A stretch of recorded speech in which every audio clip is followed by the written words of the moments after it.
اور ایسا نہیں کہ وہ جائے تو اس کے بعد وہ ان کے ہاتھ اٹھائے ہوئے ہوں گے اور وہ جو ہے اسپیکر کو بھی اور جو حکومتی ارکان ہیں ان کے گلے میں ہار تو ڈالنے نہیں جا رہے. چیزیں بڑی سیریس ہیں اور جو جتنا بھی ماحول ہے ایون فار دیٹ میٹر پوری ملکی سیاست کا وہ انتہائی جس کو کہتے ہیں کہ وہ گرم ہے, کشیدہ ہے. کچھ چیزیں اتنی سادی تو تھی نہیں. بالکل ٹھیک ہے. تو ایک تو میں یہ کہوں گا کہ یہ رویہ تھا کہ اسپیکر نیشنل اسمبلی کو کل والے اجلاس کو اسپیشلی زیادہ میچورٹی کے ساتھ زیادہ پروفیشنل طریقے سے ان کو ہینڈل کرنا چاہیے تھا. اور پھر وہ جو دیکھیں پریولیج موشن جو پیش ہونے جا رہی تھی اور جو ایکسکیوز دیا سردار ایاز صادق نے, اس کا تو دونوں کا آپس میں کوئی میل آتا ہی نہیں. بالکل ٹھیک ہے. بیکاز سینگ دس کہ جی نہیں یہ تو پریجوڈس ٹو دی کورٹ آتا ہے کہ آلریڈی معاملہ سپریم کورٹ میں چل رہا ہے, اس پہ ڈسکس نہیں کر سکتے. دیکھیں جو وہ ڈسکشن کیا لے کر آنا چاہتے تھے کہ فلور آف دی ہاؤس جو کہ پرائم منسٹر نواز شریف نے جو کہ سٹیٹمنٹ دی اور کورٹ میں یہ کہا گیا کہ نہیں یہ تو صرف سیاسی بیان تھا and fine it should have been brought under discussion. پہلی تو ایک یہ بات آ جاتی ہے. اچھا اس کے بعد نیچرلی پھر اگلا کیا ہوا کہ آپ کو سچی بات میں بتاؤں کہ اسپیکر کو جب آپ اس عہدے کو سنبھال لیتے ہیں, ٹھیک ہے, آپ اپنی جو پیرنٹ پارٹی سے نون لیگ سے آپ لامحالہ ان کی طرف آپ کی توجہ رہتی ہے, ان کی طرف آپ کا پلڑا ضرور بھاری رہتا ہے, بٹ اس کے باوجود بھی آپ نے نا جس کو کہتے ہیں ایک ایکویلیبریم, ایک بیلنس کر کے ایوان کو لے کے چلنا ہوتا ہے. وہ بیلنس سچی بات ہے یہ اب تک نہیں کر سکے. ہر چیز کے اندر آپ کو لگتا ہے کہ یہ جانبداری برت رہے ہیں. ٹھیک ہے. پھر کل جب پریولیج موشن اگر لے کر آنا چاہتی ہے پی ٹی آئی اور ان کے لوگ اگر وہ بولنا چاہتے ہیں, ٹھیک ہے, پریولیج موشن بھی نہیں انہوں نے آگے جانے دی, ساتھ ہی ان کو بولنے کا بھی کسی طرح کا موقع نہیں دیا, لیکن اس کی ساری کسر جو ہے وہ پھر پیپلز پارٹی کے جو خورشید شاہ صاحب ہیں انہوں نے وہ حقیقت میں پوری کر دی. اور چاہے جیسا بھی سمجھ لیں, ایسا لگتا ہے کہ شاید یہ 3.5 پونے 4 سال کے بعد this was the very first day جہاں پہ حقیقی اپوزیشن کا رنگ ہلکی سی جھلک آپ کو نظر آئی پیپلز پارٹی کی. اور جو فائری ورڈز تھے جس طرح کے خورشید شاہ صاحب نے کہے ہیں, ٹھیک ہے, وہ بھی آپ دیکھیں نوٹ کرنے والے ہیں. اور بڑی انہوں نے کچھ باتیں بڑی آپ سے کہ سیریس کہی ہیں. انہوں نے کہا جی کہ ایک دور ایسا تھا کہ مڈل ایسٹ کے جتنے حکمران تھے they use to follow Pakistan کے پرائم منسٹر جو ہے وہ آگے ہوتے تھے اور وہ پیچھے کھڑے ہوتے تھے, جی ہم آپ کے ساتھ ہیں, آپ بتائیے ہم نے کرنا کیا ہے. اور آج یہ سٹیج آ گئی ہے کہ پاکستان کا وزیر اعظم جو ہے ایک چھوٹا سا جو قطری ملک آتا ہے اس کا جو شہزادہ ہے اس کے لیٹر کے لیے اس کو فالو کر رہا ہے اور اس کو ہر طرح کی ایسے کی پریولیج دینے کی کوشش کر رہا ہے, تو بجائے اس کے کہ پاکستان بہتری کی طرف جاتا, ترقی کی طرف جاتا, تنزلی کی طرف. اور یہ انہوں نے اور پھر جو سب سے زیادہ میں کہوں گا کہ کیا آپ سوچ سکتی ہیں کہ 30-40 منٹ تک جس طرح کے وہاں پہ نعرے بازی ہوئی, جو ورڈز یوز ہوئے ہیں فور دیٹ پرائم منسٹر کے لیے, حکومتی سائٹ کے اوپر بہت سے اراکین موجود تھے, حالانکہ انہوں نے کوشش کی جواب دینے کی, لیکن میں سمجھتا ہوں کہ کل پی ٹی آئی والوں نے حقیقت میں دیکھا جائے کیونکہ وہ ٹرین تو ہوئے پڑے ہیں, جلسے بھی چل رہے ہیں, جلوس بھی چل رہے ہیں, پروسیشنز بھی نکل رہے ہیں, اس کے بعد وہ لاک ڈاؤن کے چکر میں بھی تھے. تو جب یہ ساری آپ سے کہ یہ ساری چیزیں سامنے آئیں تو میں سمجھتا ہوں کہ کل کا دن حکومتی اراکین کے لیے, نواز شریف صاحب کے لیے وہ انتہائی ہزیمت کا دن تھا جس کو اگر دیکھا جائے تو. آپ سے کہ جس طریقے سے وہ میں کہتا ہوں کہ نعرے بازی کی گئی اور پھر اس کے بعد وہ جو ایجنڈا تھا ایوان کا اس کو پھاڑ کے پھر وہ اسپیکر کی ڈائز کے سامنے آ گئے, تو یہ ساری آپ کو دیکھیں جو چیزیں نظر آتی ہیں. تو میں یہ نہیں کہوں گا کہ یہ سب کچھ ہی جمہوریت کے اندر ہوتا ہے. یہاں پہ کچھ لوگ ہیں وہ کہتے ہیں جی کہ نہیں یہ جو ہمارے اراکین اسمبلی ہیں یہ لوگوں کو کیا میسیج دینے جا رہے ہیں, ینگ جنریشن کو کیا میسیج دینے جا رہے ہیں, اور فور دیٹ میٹر دنیا کو کیا میسیج دینے جا رہے ہیں. بھئی جہاں تک تو دنیا کا تعلق ہے, دنیا کی بھی جتنی پارلیمنٹ ہوتی ہیں ہاں وہ اسی طریقے سے ہی واقعی چلتی ہیں. جو دنیا کی بہت اچھی جمہوریت ہیں ان کے اندر بھی جب ان کے اندر ایشوز آتے ہیں تو اپوزیشن اتنی سٹرانگ ہوتی ہے کہ وہ واقعی وہ ان کا ناطقہ بند کر دیتی ہے حکومتی اراکین کا. That's what exactly we have seen in the National Assembly yesterday. Likewise ابھی اگر کل یہ سارا کچھ پاکستان میں ہوا نا تو اپنے پڑوسی ملک میں چلے جائیں جن کو ہم کہتے ہیں کہ وہ بھی بہت بڑا جمہوری ملک ہے, ایون وہاں پہ بھی کل بے تحاشا جو ہے وہ ہلڑ بازی ہوئی ہے انڈین پارلیمنٹ کے اندر بھی.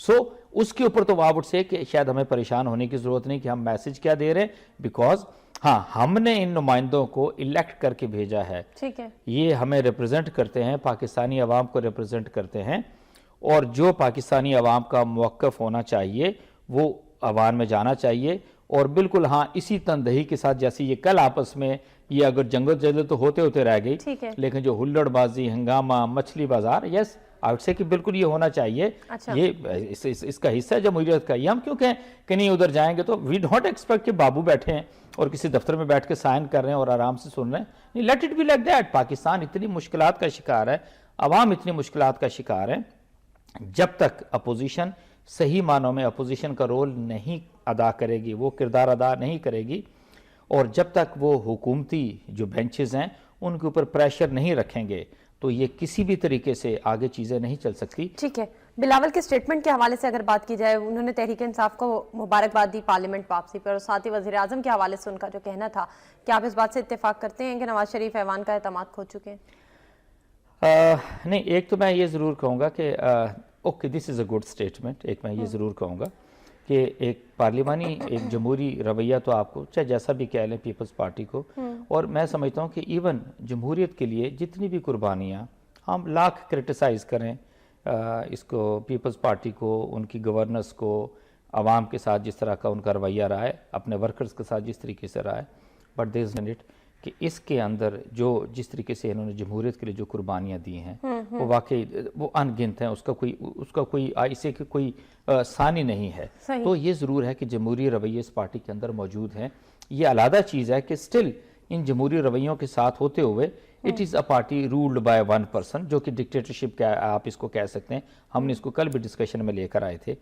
اچھا پھر ایک اور چیز دیکھ لیجئے کہ نارملی جب آپ بلاول کو اور ساتھ ہی پھر آپ جب عمران خان کو دیکھتے ہیں تو بلاول ایٹ ٹائمز بڑا سویئرلی کرٹیسائز کرتے ہیں عمران خان کو، اور آپ دیکھ لیں کہ اب ہلکے ہلکے جو سیاست کے اندر وہ چیزیں آ رہی ہیں، عمران نے اس لحاظ سے کبھی کرٹیسائز نہیں کیا بلاول کو، صحیح، ٹھیک ہے، okay this too is a good sign کہ آپ کے اندر ہاں یہ تحمل ہونا چاہیے، برداشت ہونا چاہیے، اور سرٹنلی میں سمجھتا ہوں کہ بلاول بھی جو ہیں اس وقت وہ سیاست کے میدان میں ہیں، ٹھیک ہے، وہ ایک سیاستدان فیملی کے اندر پیدا ہوئے ہیں، اور اس ٹریننگ کی ان کو اتنی ضرورت اس طرح نہیں تھی، بٹ اس کے باوجود بھی جب پارلیمنٹ کے اندر جاتے ہیں یا پارلیمنٹ میں یہ جانے والے ہیں تو وہ جمہوری رویے آپ کے اندر ہونے چاہیے، وہ تحمل، وہ برداشت، وہ ٹھہراؤ، وہ آپ کی سٹیٹمنٹ، پھر آپ جو کچھ کہتے ہیں ان پہ عمل کرنا، عوام سے جو باتیں کرتے ہیں ان کو پھر سچا کر کے دکھانا، that is very very important.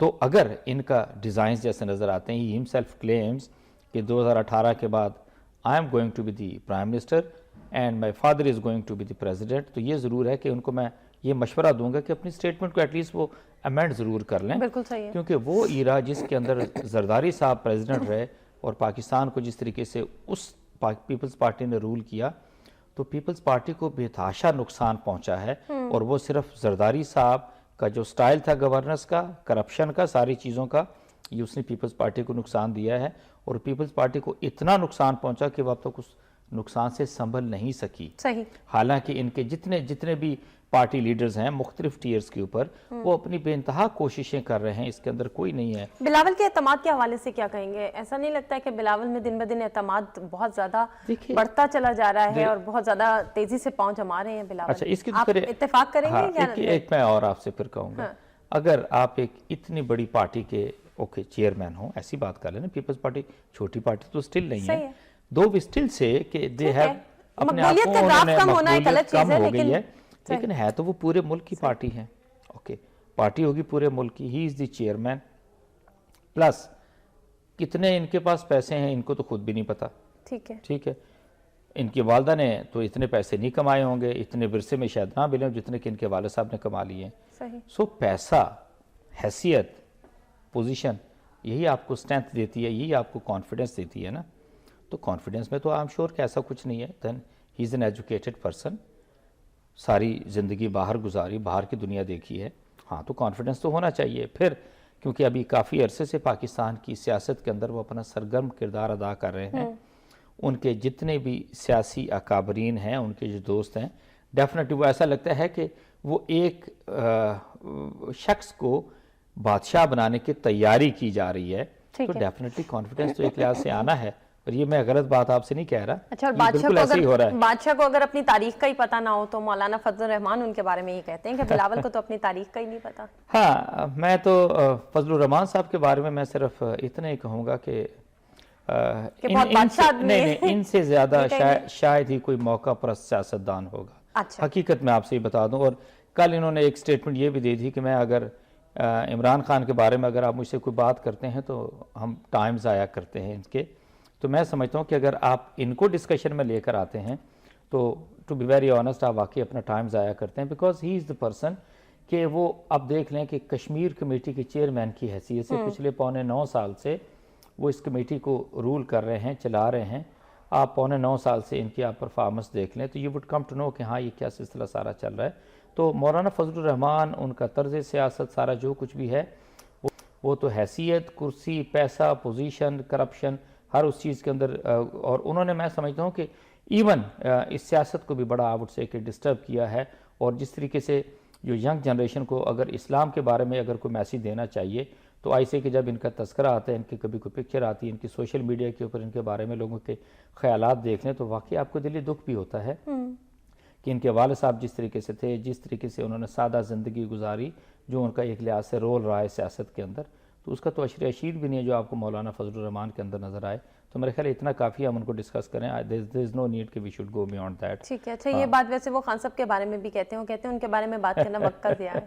ہاں نہیں، فائن، ٹھیک، it is his way, it is his idea۔ I know کہ وہ ایک ہی صوبے کے اندر ہیں، ایک دوسرے کے سیاسی حریف بڑے سیریس آتے ہیں، اور ایون عمران خان جو ہے ان کے اوپر بہت شدید جس کو کہتے ہیں سیاسی حملے کرتے رہتے ہیں، یہ بھی جوابی وار کرتے ہیں، تو دونوں میں ہاں بالکل برابر کا جس کو کہتے ہیں کہ میچ ہے، کوئی کم کوئی زیر ایسا کچھ نہیں ہے، ہاں دونوں میں میچ برابر کا چل رہا ہے، اور نیچرلی یہ ساری چیزیں جو چل رہی ہیں 2018 کے الیکشن کے لیے چل رہی ہیں، but this too is to be seen کہ یہ الیکشن 2018 کے اندر ہوتے ہیں یا 2017 کے اندر ہوتے ہیں۔ اچھا، یہ بھی ہاں یہ بہت سے حلقوں کی جانب سے کہا جا رہا ہے کہ دیکھیں 2018 تک ہوتے ہیں یا نہیں ہوتے ہیں، یا پھر اس سے پہلے لگتا ہے امکان ہے کوئی 2017 تک ہاں ہونے کا؟ اگر دیکھیں جس طریقے سے تھوڑا سا ٹیکنیکلی اس کی وضاحت کریں گے آپ؟ ہاں میں آپ کو ایسے بتاؤں کہ ابھی کل کا آپ نے جو ماحول دیکھا نیشنل اسمبلی کا، پیپلز پارٹی نے جس طریقے سے اپنے آپ کو موو کرنے کی کوشش کر رہی ہے، اپنے آپ کو وہ ایکچولی احتجاجی سیاست کے اندر سیریسلی وہ جانے لگے 27 دسمبر سے جیسے وہ پلان کرتے ہیں، and they seems to be serious, اور ان کا اپنی ساری ورکنگ ایک لحاظ سے ان کی شروع ہو گئی ہے، ان کے پارٹی کے اجلاس سارا جو کچھ بھی ہے، میں آفٹر 2-3 months 4 months دس پارٹی ڈیسائڈ، اور ساتھ باقی جو اپوزیشن کی پارٹیز آتی ہیں ان کے ساتھ مل کے یہ ڈیسائیڈ کرتے ہیں کہ enough is enough now, we are no more interested to stay in National Assembly, یہ استعفے دیتے ہیں۔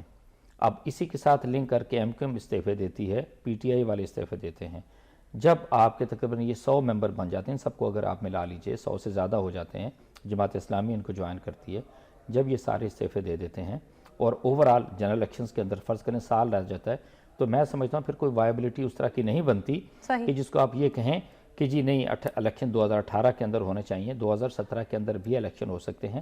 اور اگر آپ دیکھیں ساری پارٹیز کی preparation, even for that matter Noon League کو بھی دیکھیں، ان کے بھی اگر ایون چند لوگوں کو ملیں جو پولیٹیشنز ہیں، سیریس پولیٹیشنز ہیں، تو ان کا بھی آپ سمجھ رہے ہیں کہ ہلکے ہلکے لوگوں کے ساتھ زیادہ میل جول، زیادہ روابط شروع ہو گئے ہیں، اینڈ وچ ایکچولی انڈیکیٹس کہ ایسا لگتا ہے کہ ایون نون لیگ نے بھی پارٹی جو الیکشنز جو ہونے ہیں وہ شاید ان کی پہلے سے تیاری شروع کر لی ہوئی ہے۔ تو میں تو دیکھیں نا یہ ساری چیزیں ہیں نا، یہ انڈیکیٹرز ہوتے ہیں جس سے آپ کو پتہ چلتا ہے کہ جی ہاں آگے یہ کس طرح یہ اپنی جتنی بھی پولیٹیکل پارٹیز ہیں وہ کس طرح کی تیاریاں کر رہی ہیں۔ تو یہ this is what I can say about this کہ ہاں یہ اس طریقے سے ہے۔ چلیں کراچی کی بات کرتے ہیں۔ کراچی میں مکمل امن تک آپریشن جاری رہے گا، دہشت گردوں کی واقعات سلیپر سیلز ختم کر دیں گے، آرمی چیف کا یہ کہنا ہے۔ آرمی چیف کا کراچی کا دورہ کیا کہیں گے؟ ہاں بالکل، دیکھیے کراچی کا دورہ بالکل اس وقت ہوا یہ ہے کہ آرمی کی اوورال کمانڈ چینج ہوئی ہے، general Bajwa has taken over chief of army staff, Karachi کے کور کمانڈرز کا نیچرل ٹینیور پورا ہو گیا تھا، وہ چینج ہوئے، اور پھر وہاں کے جو DG ہیں رینجرز وہ چینج ہو گئے۔ جب یہ تینوں ایسے اسپیشلی جو 2 مین سلاٹس ہیں وہاں کی چینج ہو گئی کہ دے ور دی ون کہ جنہوں نے صحیح معنوں میں کراچی آپریشن وہ لے کر آئے، اور رینجرز نے ایک لحاظ سے جس طرح کراچی کا آپریشن کیا، اور پھر پولیس نے ان کو ساتھ جوائن کیا، اور پولیس کو انہوں نے ساتھ جوائن کرایا، جوائن کیا نہیں، تو میں سمجھتا ہوں کہ آپ صرف اتنا دیکھ لیں کہ 3 سال پہلے کراچی کیا تھا اور آج کا کراچی کیا ہے. لیکن اس کے باوجود بھی میں یہ ضرور کہوں گا ہم کلی طور پہ مطمئن نہیں ہو سکتے کراچی کی سچویشن سے. I will take few minutes on situation in Karachi. Karachi میں اس وقت بھی میں سمجھتا ہوں کہ ہر 1-2 دن چھوڑ کے تو ٹارگٹ کلنگ کا سلسلہ شروع ہے. وہاں پہ وہ گروہ جو بطہ خوری میں آتے تھے وہ پھر دوبارہ سرگرم ہونے جا رہے ہیں. وائی؟ بیکاز یہ جو پچھلے 4-5 مہینے کا ٹائم تھا اس کے اندر کیا ہوا کہ ایون رینجرز نے بھی جب دیکھا کہ یہ آتے ہیں لوگ پکڑ کے دیتے ہیں اپنی جان ہتھیلی پر رکھ کے بیسیکلی آپ ان شرپسندوں کو ان ملزمان کو جب آپ پولیس کے حوالے کرتے ہیں, ایک تو پولیس کا سسٹم, گورننس کا سسٹم کا, اور اسی کے ساتھ جس طرح کی جوڈیشری کے اندر آپ کی ریفارمز ہونی چاہیے تھی اس ڈائریکشن کے اندر حقیقت میں کچھ نہیں ہوا. اور اگر دیکھا جائے تو پچھلے 3 سالوں کے اندر آپ نے ہزاروں ہی لوگ رینجرز نے پکڑ کے وہ آپ نے قانون نافذ کرنے والے اداروں کے یا پولیس کے حوالے کیے. انہوں نے کیا کیا, چاہے آپ اس کے وہ کہہ لیں کہ انویسٹیگیشن ٹھیک نہیں تھی, دیٹ از دی پرابلم. اس کے بعد چالان جس طریقے سے تیار ہوا, پھر جس طریقے سے پروسیکیوشن ہوئی, تو آج سے کہ وہ لوگ جو ہے بجائے اس کی کہ ان کو سزائیں ملتیں اور عدالتوں کے سامنے جب آپ گواہان نہیں لے کر آئیں گے, جب پراپر چالان نہیں لے کر آئیں گے, جب اس کو بہتر طریقے سے پروسیکیوٹ نہیں کریں گے, تو عدالت میں جو بھی جج صاحب بیٹھے ہیں وہ کس طریقے سے کوئی فیصلہ کر سکتے ہیں. بالکل ٹھیک ہے. دیکھیں اس کے اوپر بڑا سیریسلی حکومت کو بھی کام کرنے کی ضرورت ہے اور ہمارے ہائی کورٹ کے جو چیف جسٹس صاحبان ہیں ان کو بھی بڑا سیریسلی ان ساری چیزوں کا نوٹس لینے کی ضرورت ہے. انصاف ہم دیکھتے ہیں تو اپنے چیف جسٹس صاحب کی طرف دیکھتے ہیں, ہم کسی اور کی طرف حقیقت میں نہیں دیکھتے. بالکل ٹھیک, چاہے لوور کورٹس ہوں ٹھیک ہے یا ہائی کورٹ ہوں, وہ سارے کے سارے تو انہی کے ساتھ آتے ہیں نا. بالکل صحیح. ٹھیک ہے, that is also very important. تو ایک تو یہ فیکٹر ہے کہ جو ایسا لگتا ہے کہ کراچی کی سچویشن پھر تھوڑا سا خراب ہونے جا رہی ہے. تو میں سمجھتا ہوں جو نئے corps commander Karachi general Shahid Baig Mirza, let me tell you very very professional very dedicated general officer, اور جہاں پہ جنرل نوید نے کام چھوڑا تھا وہ اسی طریقے سے وہیں سے کام لے کے چلیں گے. بالکل ٹھیک. جو ڈی جی رینجرز اب پوسٹ ہوئے ہیں, he was G O C Hyderabad, so that man کو he is somewhat in picture all the time but all is happening. Karachi کے اندر کیا سچویشن چل رہی ہے, تو میں سمجھتا ہوں کہ وہ بھی کراچی کے معاملات کو زیادہ اب سیریسلی لے کے چلیں گے. لیکن میں یہ ضرور کہوں کہ ہماری ریزالو کے اندر, میں رینجرز کی میں بات کرتا ہوں ٹھیک ہے, جو کراچی آپریشن کے اندر جو لوگ ہیں میں ان کی بات کر رہا ہوں, ہماری ریزالو کے اندر کسی طرح کی کوئی کمی نہیں ہونی چاہیے. ہمیں حکومت کا جو بھی ریسپانس ہوتا ہے یا or for that matter court سے لوگ جو ہے وہ فارغ ہو جاتے ہیں, ہمیں اس کے اوپر کسی طرح بھی دل برداشتہ ہونے کی ضرورت نہیں ہے. جو ہمارا رول ہے, جو لا انفورسنگ ایجنسیز کا رول ہے, جو کہ انٹیلیجنس ایجنسیز کا رول ہے, ہمیں اسے پیچھے نہیں ہونا چاہیے. ہمیں ان کو جس طرح کہ چیف آف آرمی اسٹاف نے بالکل ٹھیک کہا کہ ہم ان کے سلیپنگ سیلز ختم کریں گے, یہ جہاں جہاں چھپے ہوں گے ہم ان کو ختم کریں گے. That is very important. irrespective جو کچھ بھی ہوتا ہے, حکومت سندھ کیا کرتی ہے, اور even for that matter anti terrorist courts ہیں, دوسری کورٹس ہیں, وہ کس طرح کے فیصلے کرتی ہیں, ملزم چھوڑتی ہیں, ان کو سزا دیتی ہیں, جو کچھ بھی ہے. لیکن ہاں رینجرز کا میں یہ ضرور کہوں گا کہ جب آپ وہاں پر گئے ہوئے ہیں, لوگوں کے اندر جو آپ نے اپنا اعتماد بحال کیا, لوگ جو آپ کی عزت کرتے ہیں, لوگ جو آپ سے محبت کرتے ہیں, وہ آپ کو کمپیل کرتی ہے کہ کم وقت میں جو مرضی سچویشن ہو, جو آپ کا رول ہے, جو آپ کا پرائمری رسپانسبلٹی دی گئی ہے, اس کو آپ ہر حال میں پورا کریں. اور کراچی اب جس نہج پہنچایا ہے اس کو یہاں پہ لا کے چھوڑنے کی ضرورت نہیں, اس کو آگے کلمینیشن پہ لے کے جانا ہے, اس آپریشن کو آپ نے آخری حدوں تک لے کے جانا ہے. ٹھیک ہو گیا, دیٹ از امپورٹنٹ. اب اگلی نہیں رحمان بھلا کے حوالے سے جی میں اس کے ساتھ بھی میں آؤں گا آپ کی طرف, بالکل ایسا ہی ہے. اچھا, میں نے آپ سے پہلے کہا تھا نا کہ کراچی کے اندر وہ جیسے ایسے لوگ پھر سر اٹھانے لگ گئے ہیں. رحمان بھولا جو ہے وہ یہ تو ایک سیاسی پارٹی, میں نام لوں گا نا, ہم سیاسی پارٹی کیوں کہیں, بیسیکلی ایم کے ایم کا یہ سیکٹر انچارج تھا. ٹھیک ہے.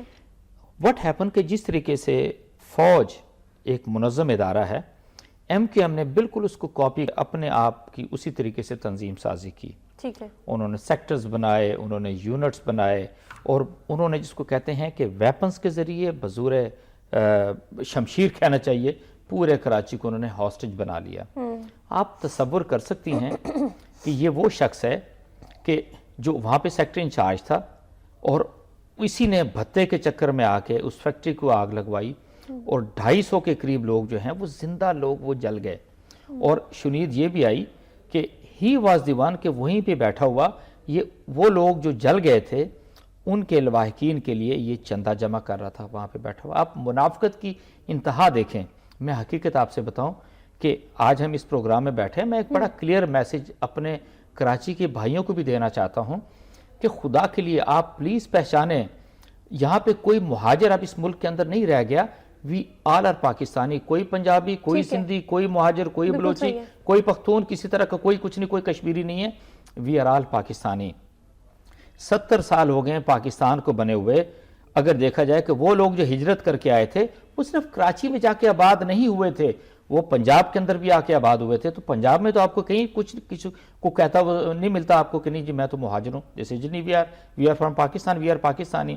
Y there in Karachi, but at the same time I would say کہ یہ ذمہ داری پھر حکومت وقت کی آتی ہے, فیڈرل گورنمنٹ کی بھی آتی ہے, سندھ حکومت کی بھی آتی ہے کہ بھی اب آپ کوٹا سسٹم کیوں نہیں ختم کرتے. وہ کوٹا سسٹم جو کہ آپ نے 1973 یا 1974 میں شروع کیا تھا, اس کو 50 سال ہو گئے, ٹھیک ہے, 40 سال ہو گئے, وہ کوٹا سسٹم ابھی تک چل رہا ہے.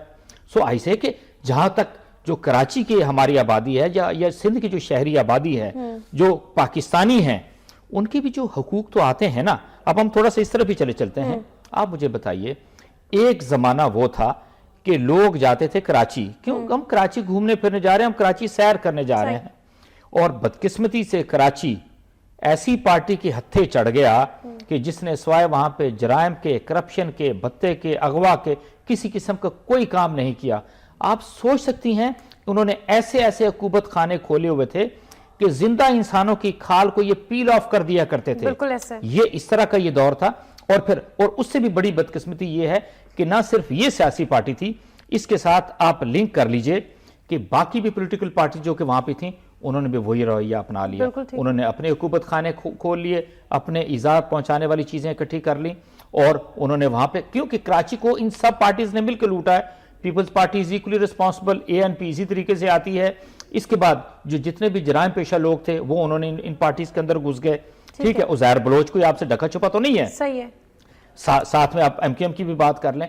تو ان سب نے مل کے, کوئی ایک پارٹی اب میں کہتا ہوں ذمہ دار نہیں ہے, یہ ساری کی ساری پارٹیز ذمہ دار ہیں جنہوں نے کراچی کے امن کو تہوبالا کیا. کراچی کو انہوں نے برباد کر کے رکھ دیا. 9.25 سال ہو گئے ہیں یہ جب سے جمہوری کو تھا. کراچی کے امن کے حوالے سے آپ کیا کہیں گے کرنل صاحب, کراچی میں اب امن پوری طرح سے کب قائم ہوگا جب ایک عام آدمی بھی سکون کا سانس لے سکے؟ دیکھیں 2 چیزیں آتی ہیں, کیونکہ کراچی اب عام آدمی کا تو رہا ہی نہیں, صرف جس کے پاس طاقت ہے, اسلحہ ہے, کراچی تو اس کا ہے. اب میں آپ سے بات کرنا چاہتا ہوں کراچی کا جہاں تک تعلق ہے. کراچی میں نے کہا جو جیسے پورا پاکستان 3 سال پہلے تھا وہ آج نہیں ہے. ٹھیک ہے, جو کراچی 3 سال پہلے تھا وہ آج کا کراچی نہیں ہے. there is lot of transformation, there is lot of change. اور کراچی کے اندر امن و امان میں سمجھتا ہوں کہ رفلی رینجرز نے, and we salute the rangers, we salute the army, کہ کراچی کا امن میں کہتا ہوں کہ 90% انہوں نے واپس کیا, بحال کیا ہے. this is a tremendous colossal work جو کہ کیا. گند کسی اور کا پھیلایا ہوا وہاں سے سنبھالنا ان کو پڑا. بٹ یہاں پہ ذمہ داری کس کی آتی ہے؟ اب آتی ہے یہ جو سندھ کی حکومت ہے, وہ وہاں کے جو وزیر اعلیٰ ہیں, دس نو ڈاؤٹ وہ بہت متحرک وزیر اعلیٰ ہیں, but he needs to do a lot. پچھلے 9.25 سال کے اندر ایک تو کراچی کے اندر بدامنی کا جو حال تھا اس سے ہٹ کے انہوں نے کراچی کو صحیح معنوں میں کہنا چاہیے کچرا کنڈی بنا دیا. ٹھیک ہے, کراچی کے اندر آپ جس کو کہتے ہیں آپ کو ٹوٹلی ری ویمپ کرنے کی ضرورت ہے. وہاں کا سیوریج سسٹم تباہ ہو گیا, ڈرینیج سسٹم جو ہے وہ ٹوٹلی تباہ ہو گیا, رین کا جو ڈرینیج سسٹم ہے وہ سارے کے سارا ختم ہو گیا, روڈ وہاں کے سارے ختم ہو چکے ہوئے ہیں. اچھا, اس کے بعد جتنا بھی کچرا آتا ہے وہ ہزاروں ٹنز کے حساب سے ڈیلی بیسس پہ ہوتا ہے, اس کا کوئی سسٹم نہیں ہے کہ وہ کس طریقے سے اس کو ٹھکانے لگائیں گے. ابھی ایون جب میئر کراچی ہیں, ارسپیکٹو وہ ان کا کیا ماضی رہا ہے, ان کا کیا سلسلہ رہا ہے, ان کی کیا بلانگنگ ہے, لیکن اب وہ جو باتیں کر رہے ہیں جس طریقے سے وہ کراچی کے لیے وریڈ ہیں, ایسے کہ یس ہم سب کو ان کے ساتھ ہونا چاہیے. ہی سیز کہ میں کراچی کا میئر ہوں, میرے پاس کوئی اختیارات نہیں ہیں. ٹھیک ہے, پچھلے 9 سالوں کے اندر میں ایسے آپ سے کہوں گا کہ سندھ کو رفلی کوئی 4,000 ارب روپیہ جو ہے وہ NFC ایوارڈ کے تحت گیا ہے. صحیح, رائٹ. اب صرف اتنا اندازہ لگا لیں کہ یہ سندھ حکومت کی ذمہ داری تو آتی ہے نا کہ وہ جو پیسے خرچ ہوئے ہیں وہ کہاں خرچ ہوئے ہیں. کراچی کی آبادی تک رفلی کوئی 2.5 کروڑ کی آ جاتی ہے, اور 2.5 کروڑ کے حساب سے تقریباً 30% بجٹ جو ہے وہ تو کراچی کو جانا چاہیے. صرف کراچی کی میں بات کرتا ہوں تو انہوں نے خرچ کراچی کے اوپر کیا کتنا ہے. اور اس سے بڑی اگلی نااہلی کی آپ ان کی بات دیکھیں, انہوں نے چائنا کے ساتھ معاہدہ کیا ہے کہ کراچی کی صفائی ستھرائی اور سیوریج کا یہ جو جتنا بھی گاربیج اٹھانا ہے یہ چائنا کی کمپنی اٹھائے گی. وائی بیکاز انہوں نے اپنے بڑے بھائی کو فالو کیا ہے. کس کو؟ شہباز شریف صاحب کو. کیونکہ آپ نے لاہور, فیصل آباد, پنڈی, ملتان وغیرہ میرا خیال ہے یہ ان کو حوالے کر دیا ہے ایک ٹرکش کمپنی کے. بالکل ایسا فیس پہ ٹرکش کمپنی ہے, پیچھے ڈیفینیٹلی آپ کو اسحاق ڈار جو ہے نا بیک گراؤنڈ میں آپ کو ضرور نظر آتے ہیں. دس از واٹ آئی سے. دیکھیے سب سے جو برا کام ہم نے یہ کیا کہ ہم نے اپنے ملک کے اداروں کو پنپنے نہیں دیا, اپنے ملک کے اداروں کو کام نہیں کرنے دیا, اور ان کو جان بوجھ کے ہم نے اوور سٹاف کر کے. ہمارے ادارے بھی تو ویسے کام کرنے دیکھیے نا, وہی میں آپ سے بات کرنا چاہ رہا ہوں. ہمارے لیے کام کی ٹریننگ تو ہم نے کی ہی نہیں. آپ دیکھیں نا, ان کو ہم نے ان ایفیکٹو کر دیا. جب ہم نے ان کی ان ایفیکٹو کیا پھر کب آپ کیونکہ کچرے کے ڈھیر جمع ہونے لگ گئے. ان ایفیکٹو کیسے ہوئے جب چیک اینڈ بیلنس نہیں تھا؟ چیک اینڈ بیلنس دیکھیں نا, جب ہر بندہ اپنے اپنے رنگ میں بول رہا ہے, اپنے اپنے رنگ میں آ رہا ہے, اپنے اپنے رنگ میں. دیکھیے پہلی چیز تو یہ آتی ہے کہ ہم جن کو الیکٹ کر کے لے کر آتے ہیں اور ہم ان کو حکمران کہتے ہیں, لیڈر تو میں نہیں مانتا نا ان کو.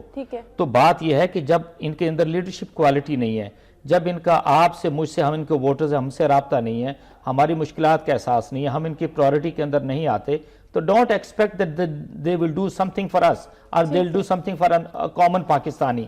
تو یہی کچھ ہوا آج. اس کے اندر میں جو یہ چیز کیچ کرنے کی ذہن میں رکھیے گا, ایک ضروری چیز ہے, جب انہوں نے چائنا کی کمپنی کو یہ ٹھیکہ دیا, دیٹ مین کہ وہ لم سم انہوں نے طے کیا سال کے ہم اتنے پیسے دیں گے. ان کے لیے ایزی ہو گیا کہ اتنا بڑا پروجیکٹ ہے تو اس کے اندر سے پرسنٹیج جو ہے وہ ان کو کتنی جائے گی. میں صرف لاہور کی اگزامپل آپ کو دوں گا. لاہور کے اندر یہ جو ایل ڈی اے کام, ایل ڈی اے تو نہیں, یہ جو لاہور کا جو یہ میونسپل کارپوریشن والے تھے, ایل ایم سی والے, ان کا سالانہ بجٹ ہوتا تھا 3 سے 4 ارب روپے کا. ٹھیک ہے. اور اب اس کو آپ نے انہانس کر کے 13-14 ارب پہ لے کے چلے گئے, اور یہ پیسے کون دیتا ہے؟ پنجاب حکومت دیتی ہے. So you can make out کہ ہاں اس کے پیچھے کیا ہے. پھر یہی شہر ہے, آپ کسی جگہ جائیں, آپ گاڑی میں بیٹھے ہوئے وہاں جائیں گے تو آپ کو 30 روپے جو ہے وہ کسی جگہ بھی گاڑی کھڑی کرنی ہوگی, وہ آپ کو اس کی وہ پارکنگ فی دینی پڑے گی. اچھا, اب دوہرے معیار آپ دیکھیں, آپ ادھر سے گاڑی کا آپ وہ بھی دے رہے ہیں, ٹیکس بھی دے رہے ہیں, روڈ ٹیکس دے رہے ہیں نا. جب روڈ ٹیکس آ گیا تو انہوں نے کہا جی نہیں, یہ لاہور کی جتنی سڑکیں ہیں ان کو بھی چارج پارکنگ کے اندر لے جاؤ. تو یہ ہیں وہ جمہوری حکومتیں, اور یہ ہیں ان کے آمرانہ رویے کہ انہوں نے پیسے کمانے کم وقت میں جس طریقے سے عوام کی جیب سے, آپ کی جیب سے, میری جیب سے انہوں نے پیسے نکالنے ہیں, and they will not consider even for a minute کہ جی ہم نے ان کے لیے کچھ کام بھی کرنا ہے. بالکل ٹھیک ہو گیا. ایک آخری خبر میرے پاس, کیونکہ آخری منٹ ہے میرے پاس. مقبوضہ کشمیر, بھارتی فوج نے 2 بے گناہ نوجوان فرضی جھڑپ میں شہید کر دیے. مظاہرین پر فائرنگ شیلنگ, 26 افراد زخمی. جی بالکل, یہ سلسلہ نہیں رکا. دیکھیں اس میں 2 چیزیں آتی ہیں. یہ جو سارا کچھ آپ ایل او سی ورکنگ باؤنڈری کے اوپر دیکھتے رہے, پاکستان کے اندر انڈیا جس طریقے سے انٹرفیئر کرتا رہا, تو کشمیر کے اندر تو آلموسٹ 5 مہینے ہو گئے ہیں کہ انڈیا نے جس کو کہتے ہیں انتہا درجے کا ظلم و تشدد کا بازار گرم کیا ہوا ہے. پچھلے دنوں کیا ہوا کہ ایک کٹمنڈو کے اندر انٹرنیشنل جرنلسٹ ہیں, ان کی کانفرنس ہوئی ہے, تو انہوں نے ایک سیریس کمپلینٹ لانچ کی ہے کہ ہم جو ہے, ہم مقبوضہ کشمیر انڈین کشمیر کی جو ہے وہ کوریج کرنے جا رہے تھے اور ہمیں کوریج نہیں کرنے دی گئی. بات یہ ہے کہ انڈیا کا آپ اٹھ سے کہ اتنا سٹرانگ ہولڈ اس کے اوپر ہو گیا ہے, 7.5-8 لاکھ کی فوج وہاں پر موجود ہے, پولیس وہاں پر موجود ہے. کشمیریوں کا انہوں نے جس کو کہتے ہیں کہ واقعی ایک لحاظ سے زندگی ان کی اجیرن کر کے رکھ دی ہے. اور یہ دیکھ لی جسے آپ نے بتایا کہ وہ فرضی مقابلہ کیا, انہوں نے کشمیریوں کو پکڑا, اور ہزاروں کشمیری جو ہیں وہ پابند سلاسل ہیں. اور میں یہ ضرور کہوں گا, اب پھر میں دوبارہ جاؤں گا ذرا مولانا فضل الرحمان کی طرف. آپ پچھلے 5 مہینے سے گن کے مجھے بتا دیں کہ کتنی سٹیٹمنٹ جو ایز چیئرمین کشمیر کمیٹی مولانا فضل الرحمان کی آئی ہیں, اور وہ پریس کانفرنس کی ہے, یا انہوں نے ایک لحاظ سے میں کہوں گا کہ اوکے اتنی وہ مرنج پرسنالٹی ہے, ٹھیک ہے, کہ ورلڈ فیمس, ورلڈ ریناؤنڈ, کہ وہ پورے ممالک کے جا کے دورے کیے اور کشمیر کا مقدمہ جا کے انہوں لوگوں کے سامنے پیش کیا. وی ہیو ان اے وے, اور ایون فار دیٹ میٹر ہمارا فارن آفس بھی دیکھ لیں, کوئی حرج نہیں, ٹھیک ہے, انہوں نے کچھ نہ کچھ بولے, لیکن صحیح معنوں میں انڈیا کا چہرہ کشمیر کے بارے میں جو پوری دنیا کے سامنے لے کر آنا چاہیے تھا, نہ صرف ہماری حکومت فیل ہو گئی ہے, ٹھیک ہے, بلکہ ایون ہمارا فارن آفس بھی میزربلی فیل ہوا اس کے اندر. بالکل ٹھیک ہے. بہت شکریہ پروگرام میں تشریف لانے کا کرنل صاحب. ناظرین, پروگرام کا وقت اپنے اختتام کو پہنچا ہے. فانا سعید کو دیجیے اجازت. اللہ نگہبان.